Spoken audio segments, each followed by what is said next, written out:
अस्सलाम वालेकुम सज्जनों मित्रों ते बेलियो चाचा मोहम्मद शरीफ खिची अज डेरे च काबू आ गए ने ते चाचा अज ना कुछ परेशान नज़र आ रहे सी। मेरे ख्याल है कि मुंजी का नुकसान होया, राती बारिश वाहवा हुई है तो नेरी भी आई है। तो सियाने लोग ना इस मौसम में जी बारिश होंगी सी कि टांडा तोड़ मतलब चंगी बारिश नेरी ना लानी। तो चाचा शरीफ ने पूछा कि मुंजी का की नुकसान होया तो हुण जी मुंजी डिग पई है, मुंजी नूं तेला भी लगा होया, इहदा की हल किया जाए? स्प्रेवां भी करते हैं तो लगता गल बनती नहीं है। हाँ जी चाचा शरीफ। सलाम वालेकुम जी। हाले जी मुंजी का पहला तो नुकसान ये होया कि जी बारिश पई है, मुंजी के उत्ते पानी चढ़ गया, मुंजी गिर गई है। ओ पिछे मुंजी डिगी पई सारी ते तेला इन्ना कु है उत्ते चढ़िया पे तो दवाई काठ नहीं करती। तीन तीन स्प्रेवां कर रही, दवाई 2 नंबर बल्कि 3 नंबर है, 2 छड़ के। पैकिंग तो दवाइयां दी चाचा शरीफ बड़ी VIP होंदी, चमका दमका वाले पता नहीं किन्नी कोई चंगी दवाई है। वो जिन्नी पैकिंग तेज होंदी वो दवाई होंदी 2 नंबर 3 नंबर होंदी उहदे च। बल्कि आ कंपनी कई कंपनियां निकलियां हुई ने, एक कंपनी भी चाहिदी नहीं हैगी। जी गौरमेंट दी कंपनियां ने वो तो बेकार ने। आ जी प्राइवेट है ने ये कोई माड़ा मोटा है इन्हां विच कोई वो 2-3 स्प्रेवां कर ली दियां ने जो कोई तो तेला फिर भी नहीं मरता। वो तेला उन्होंने वजह रात मुंजी गिरी वो तेले की वजह गिरी है।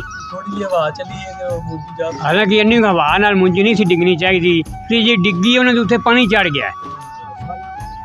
बारिश वाहवा हुई है ना, बारिश भी ठीक हुई है, बाकी बारिश अजकल होंदी ही है। बाकी ये जिम्मे सवेरी तेला नहीं मरिया ना, तेले ने इन्ना नुकसान किया है कि सोच तो ही बाहर है। जिमीदार का गवर्नमेंट ने मारते ने, तेले ने की मारना। गवर्नमेंट ने इन्ना को नुकसान दिता, जो तेल है तेल ने लक तोड़ दिता है, चरां दी कसर तेले ने काट दी। तो फसलों के रेट कोई नहीं है तो रेट तो माशाल्लाह जी पर अल्लाह खैर करे।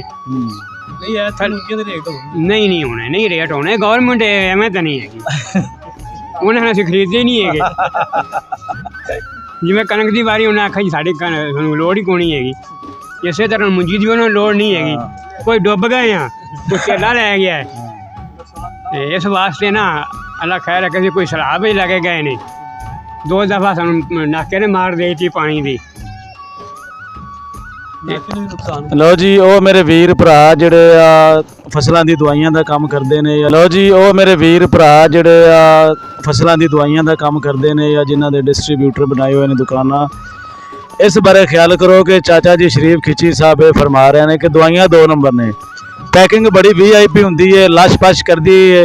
जिन्नी पैकिंग चंगी तो उन्नी दवाई अंदरों गंदी 2 नंबर निकलती, यानी कि असर नहीं करती, तेला नहीं मरदा, सुंडियां नहीं मरदियां, तो नुकसान ही होया। तो कोशिश करा करो दवाइयां जिहड़ियां ना फसलों नूं चंगियां लैके आया करो ताकि कीड़े मकोड़े तेला वगैरह मर जा करे।